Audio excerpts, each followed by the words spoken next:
Hola, buenas. Este vídeo es para intentar explicar de una forma sencilla para un público de secundaria, pues lo que se llaman los inicios de la monarquía hispánica, el nacimiento de España y, bueno, sobre todo los reinados de Isabel y Fernando, los famosos reyes católicos. Aquí hay una imagen de un videojuego que se llama Civilización 5, donde aparece Isabel la Católica como una de las protagonistas. Aparece aquí en un entorno de Granada, de la Alhambra, y bueno, vamos a intentar explicar qué pasó a finales del siglo XV y principios del siglo XVI. Bueno, primero hablar de nombres, reinos y estados. Bueno, la gente del siglo XV y siglo XVI no tiene una mentalidad de estado como tenemos hoy en día.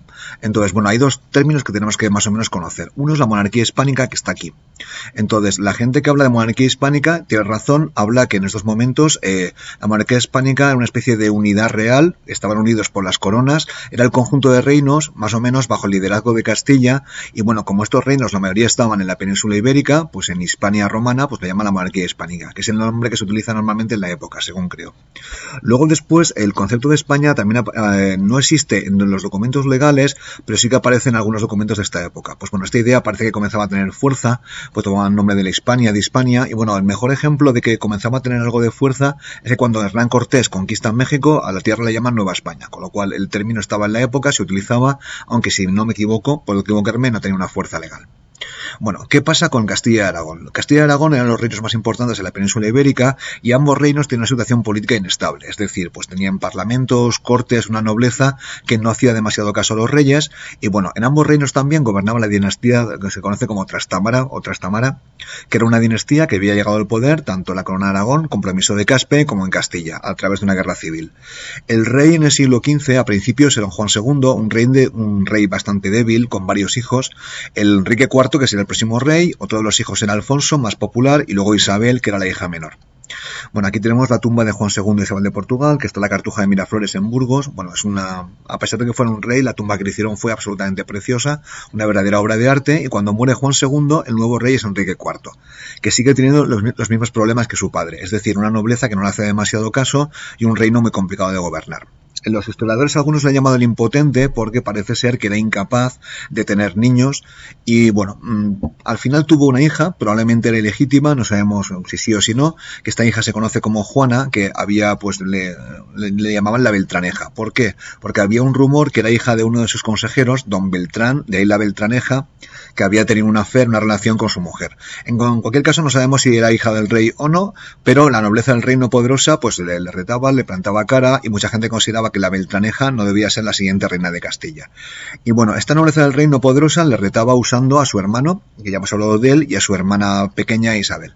Bueno, a partir de aquí voy a hablar de la reina Isabel. La reina Isabel era la hija pequeña de Juan II, y bueno, tuvo una educación un poco fuera de los ámbitos de la corte. Tuvo una educación fuera de la corte, pero bastante buena. Le enseñaron a leer, a montar a caballo, a lo chico. Una de sus heroínas, por lo menos lo que vi en un libro, su biógrafa dice que una de sus heroínas era Juana de Arco. Juana de Arco fue una dama francesa, campesina francesa, que se enfrentó contra los ingleses, que se ponía armadura. Era una de las historias que le gustaban a Isabel de Castilla. También durante la época de formación, pues generó un grupo de amigas que luego serían grandes nobles de Castilla. Por ejemplo, la más conocida es Beatriz de Bobadilla, que luego estarían con ella toda su vida, serían sus grandes amigas y la apoyarían. Era una persona católica sincera, es decir, creía en los dogmas del cristianismo católico, y reformista, es decir, no se fiaba demasiado del clero y quería un clero que fuera correcto, que cumpliera con sus obligaciones. Bueno, en cualquier caso, Isabel era ambiciosa, o sea, parece ser, la nobleza les usó tanto a ella como a su hermana para retar a Enrique IV, el arzobispo de Toledo los apoyó, y bueno, Isabel, que era ambiciosa, pues eligió casarse con Fernando, que era el heredero de la corona de Aragón, también gobernado por los Trastámara, era un familiar lejano, y bueno, la cosa cambió cuando Alfonso, que era quien todo el mundo pensaba que iba a suceder a Enrique IV, pues murió abruptamente en 1468. Así que Isabel, la hija pequeña, pues de Juan II, se convertía en la gran rival de la otra, de Juana la Beltraneja. A partir de aquí, bueno, voy a hablar ahora de su relación con Fernando. Esta imagen no es demasiado buena, es un noble sobre el lienzo y se pueden ver a los dos. Aquí tenemos a Fernando de Aragón, de la familia de los Trastámara, y aquí tenemos a Isabel de Castilla. Isabel de Castilla tenía bastante carácter, parece ser, y le hizo firmar a Fernando de Aragón un acuerdo matrimonial. Este acuerdo se conoce como la Concordia de Segovia. Entonces, básicamente, Isabel le hacía prometer a Fernando que le respetaría como reina de Castilla. Isabel tenía claro que ella era la reina, la legítima heredera, tenía claro que Fernando era el legítimo heredero heredero de Aragón, y bueno, a partir de aquí hicieron una especie de pacto, de un acuerdo matrimonial, que de hecho durante toda su vida lo cumplieron bastante bien, y bueno, la gente normal pues hizo una rima que es tanto monta tanto Isabel como Fernando, es decir, Isabel era reina de Castilla y Fernando iba a ser rey de Aragón. Ambos hicieron un equipo bastante bueno y se coordinaron bien toda su vida. Bueno, además Isabel de Castilla pues era una persona con bastante sentido común y supo escoger buenos colaboradores. Los colaboradores más conocidos es el llamado Gonzalo Fernández de Córdoba, que le llaman el Gran Capitán, que era un militar absolutamente impresionante, un genio en su época, que fue uno de sus seguidores más fieles, que le ayudó en la guerra civil, en la guerra contra Granada y luego las campañas de Italia. Bueno, Isabel y Fernando, tanto tanto, eran ambos políticos capaces y energéticos. De hecho, Nicolás Maquiavelo, pues uno de sus héroes políticos, una de las personas políticos que habla en su gran obra El Príncipe, era Fernando de Aragón, que era una persona muy astuta, traicionero podríamos decir, y bueno, era un político muy capaz. Ambos, Isabel y Fernando, con las tropas del Reino de Aragón y el Reino de Castilla que apoyaban a Isabel, ganaron la guerra civil contra Juana de Beltraneja, que se había casado con el rey de Portugal. Al final Juana pues acabaría sus días en Portugal como reina de Portugal. Bueno, acabaron el conflicto y pusieron orden en el reino. Los nobles habían plantado cara a los reyes, no hacían demasiado caso, acabaron con los nobles rebeldes, con los bandidos. De hecho, crearon una especie de la primera policía española que se llama la Santa Hermandad para poner orden en el reino. La gente parece ser que en la época tenía bastante cariño a Isabel porque de una época de caos había traído una época de estabilidad. Bueno, a partir de aquí, con la situación ya estabilizada, tanto Isabel como Fernando pues se embarcaron en algunas campañas militares. De hecho, van a hacer conquistas en la península ibérica y van a proceder a lo que se llama la unificación. Aquí tenemos un mapa muy sencillito de la península ibérica en el siglo XV. La corona de Castilla, que se puede ver que es el reino más grande, más poderoso, más poblado, con una economía basada en la ganadería. La corona de Aragón, que incluía también relaciones en el Mediterráneo. El reino de Granada, que era un reino musulmán, gobernado por musulmanes y que no había sido conquistado porque es un territorio montañoso y porque pagaba tributos a la corona de Castilla. Y el reino de Granada, muy chiquitín, que estaba encerrado entre Francia y la corona de Castilla. Bueno, Granada y Navarra, ¿qué pasa? Fernando e Isabel eran bastante amigos del Papa, de un Papa valenciano llamado Alejandro VI, de la familia de los Borgia. Se hicieron nombrar a los reyes católicos y comenzaron a operar. En 1482 rompen la tregua que tenían con Granada y atacan el reino de Granada, pero no para cobrarles tributos, no para hacer saquearlo, sino para conquistarlo. Entonces, la gente del reino de Granada, la gran mayoría musulmanes, pelearon duramente, había muchas fortalezas, les costó 10 años, fue una guerra durísima. Una frase de Fernando es: arrancaré estos granos a la Granada uno a uno. Bueno, hablo de memoria. Bueno, fue una campaña durísima, muy sangrienta, pero al final Granada fue conquistada. Aquí el Gran Capitán tuvo su papel y fue uno de los artífices de la conquista. Y bueno, le costó muchísimo dinero pues a Isabel y a Fernando esta campaña, porque no es igual saquear un reino que conquistar sus fortalezas y mantener un ejército permanente. Luego después de muerte de Isabel, pues Fernando en una maniobra política bastante inteligente o traicionera, pues conquistó Navarra de forma bastante fácil. Bueno, esta campaña larga pues le llevó muchísimos años, son 10 años y acabó en 1492. Bueno, aquí tenemos una imagen romántica del siglo XIX de la rendición de Granada. Aquí se ve a Boabdil, el rey de Granada, pues entregando las llaves de la ciudad. Lo estoy marcando tanto pues a Fernando, que está aquí si no me equivoco, y a Isabel. Bueno, entonces esto es una imagen romántica de cómo fue la rendición. Aquí se puede ver la ciudad de Granada sobre las montañas.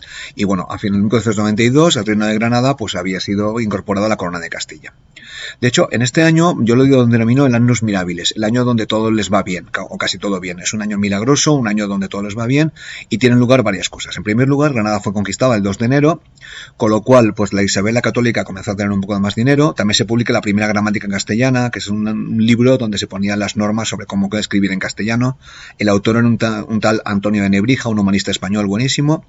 Y luego después, el mismo año, Cristóbal Colón llegó a América. ¿Esto por qué? Porque cuando acabó la conquista, los reyes católicos comenzaron a tener más ingresos y pudieron financiar la expedición que iba a América. Bueno, recibieron un préstamo de un tal Luis de Santángel, pero en cualquier caso este año parece ser que fue bastante intenso en la monarquía hispánica.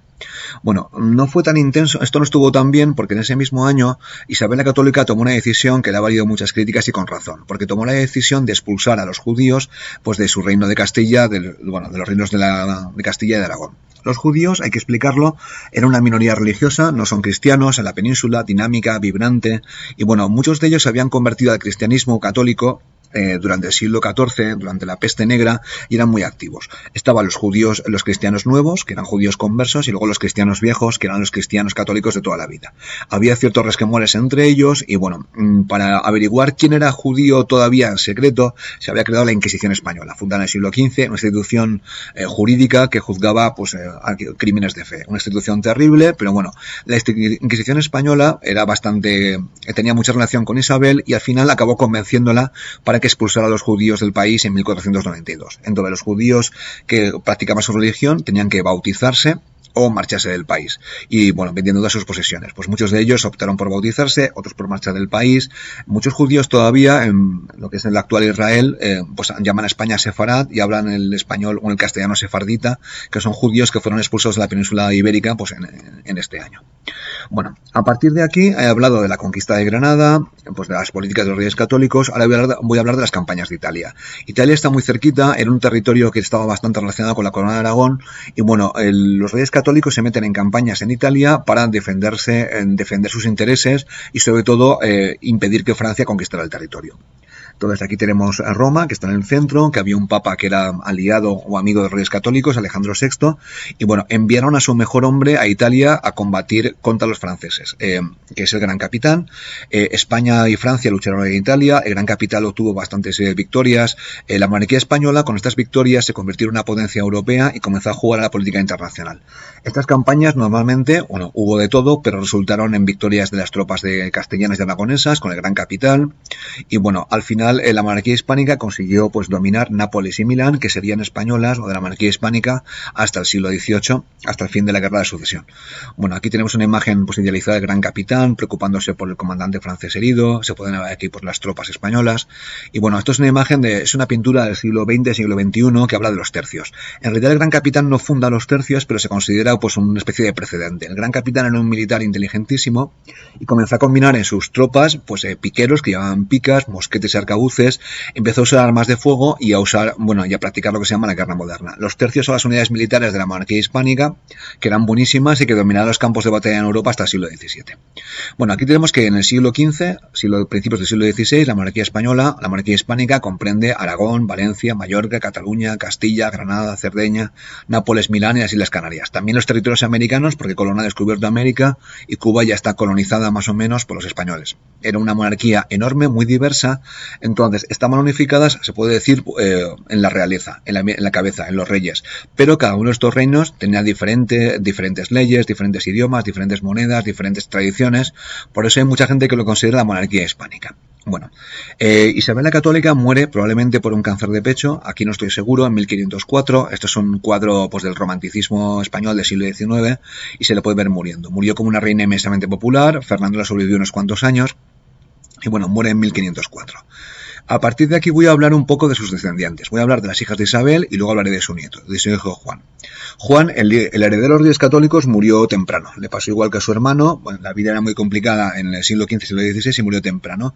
Y luego después tenía varias hijas. Una de ellas, Catalina, que se casó con el rey inglés Enrique VIII y luego se divorció. Enrique VIII se divorció de ella y comenzó la reforma anglicana, que bueno, se apareció en la historia de los Simpson, de Enrique VIII y Catalina de Aragón. Y luego su hija, la que iba a heredar, porque las leyes de Castilla permitían a las mujeres heredar, era la hija de Isabel y Fernando, pues se casó con Felipe el Hermoso, que era un príncipe flamenco, que era el hijo del emperador de Alemania. La relación con Felipe el Hermoso pues no fue nada buena, aunque ella parece ser que era una persona muy vehemente, estaba enamorada de él, y cuando murió Felipe el Hermoso de forma sorpresiva, hay gente que dice que Fernando de Aragón lo envenenó. Aquí Isabel ya había muerto, pues parece ser que Juana lo pasó muy mal y llevó el cuerpo insepulto de su marido por toda Castilla.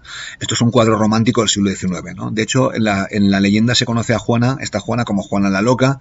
En cualquier caso, así como Isabel se impuso, pues la nobleza castellana no estaba demasiado interesada en que Juana gobernara, la apartó del poder y al final acabó en un convento y colocaron a su hijo Carles, Charles, el hijo de Juana la Loca y Felipe el Hermoso, que les dio tiempo a tener un niño, pues le colocaron como rey.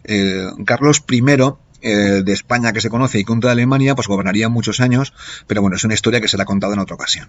Este es lo que heredó Carlos, el nieto de Isabel y Fernando. Heredó Castilla, que está aquí, Aragón, Nápoles, aquí falta Milán, que también estaba dominada por las tropas españolas, y dominó también los territorios del Sacro Imperio Romano-Germánico, esos territorios rojos, y también los territorios de Flandes, que están en verde. Carlos I o Carlos V heredó un territorio inmenso y luego después se convertiría en el emperador del Sacro Imperio Romano-Germánico.